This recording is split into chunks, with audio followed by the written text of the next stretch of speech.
Over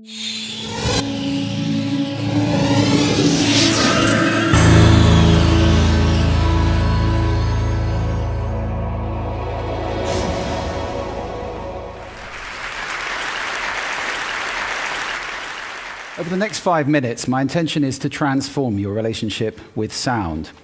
Let me start with the observation that most of the sound around us is accidental and much of it is unpleasant. We stand on street corners shouting over noise like this and pretending that it doesn't exist. Well, this habit of suppressing sound has meant that our relationship with sound has become largely unconscious. There are 4 major ways sound is affecting you all the time, and I'd like to raise them in your consciousness today. First is physiological. Sorry about that, I've just given you a shot of cortisol, your fight-flight hormone. Sound's affecting your hormone secretions all the time, but also your breathing, your heart rate, which I just also did, and your brain waves. It's not just unpleasant sounds like that do it. This is surf. It has a frequency of roughly 12 cycles per minute. Most people find that very soothing, and interestingly, 12 cycles per minute is roughly the frequency of the breathing of a sleeping human. So there's a deep resonance with being at rest. We also associate it with being stress-free and on holiday. The second way in which sound affects you is psychological. Music is the most powerful form of sound that we know that affects our emotional state. This is guaranteed to make most of you feel pretty sad if I leave it on. Music is not the only kind of sound, however, which affects your emotions. Natural sound can do that too. Birdsong, for example, is a sound which most people find reassuring. There's a reason for that. Over hundreds of thousands of years, we've learned that when the birds are singing, things are safe. It's when they stop you need to be worried. The third way in which sound affects you is cognitively. You can't understand 2 people talking at once, or in this case, 1 person talking twice. Try listening to the other one. You have to choose which me you're going to listen to. We have a very small amount of bandwidth for processing auditory input, which is why noise like this is extremely damaging for productivity.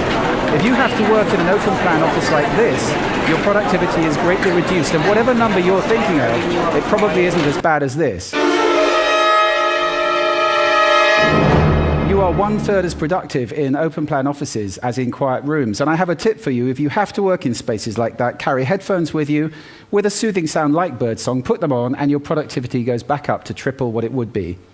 The fourth way in which sound affects us is behaviorally. With all that other stuff going on, it would be amazing if our behavior didn't change. So ask yourself, is this person ever going to drive at a steady 28 miles per hour? I don't think so. At the simplest, you move away from unpleasant sound and towards pleasant sound. So if I were to play this, for more than a few seconds, you feel uncomfortable. For more than a few minutes, you'd be leaving the room in droves. For people who can't get away from noise like that, it's extremely damaging for their health.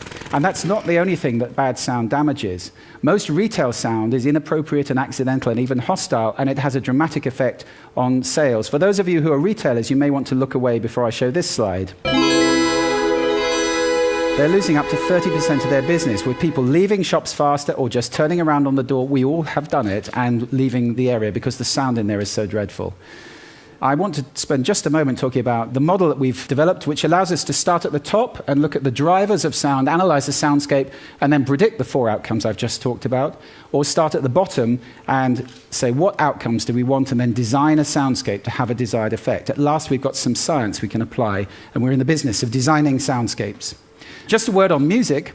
Music is the most powerful sound there is, often inappropriately deployed. It's powerful for 2 reasons. You recognize it fast, and you associate it very powerfully. I'll give you 2 examples.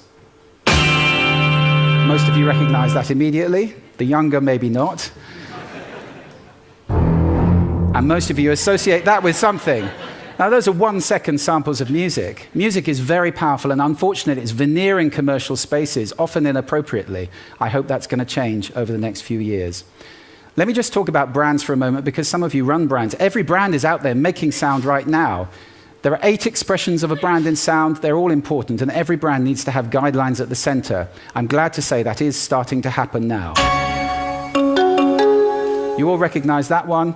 This is the most played tune in the world today. 1.8 billion times a day, that tune is played, and it costs Nokia absolutely nothing. Just leave you with 4 golden rules for those of you who run businesses for commercial sound. First, make it congruent, pointing in the same direction as your visual communication. That increases impact by over 1,100%. If your sound is pointing in the opposite direction, incongruent, you reduce impact by 86%. That's an order of magnitude up or down. This is important. Secondly, make it appropriate to the situation. Thirdly, make it valuable. Give people something with the sound. Don't just bombard them with stuff. And finally, test it and test it again. Sound is complex. There are many countervailing influences. It can be a bit like a bowl of spaghetti. Sometimes you have to just eat it and see what happens. So I hope this talk has raised sound in your consciousness. If you're listening consciously, you can take control of the sound around you. It's good for your health. It's good for your productivity. If we all do that, we move to a state that I like to think will be sound living in the world. I'm going to leave you with a little bit more birdsong. I recommend at least 5 minutes a day, but there is no maximum dose. Thank you for lending me your ears today.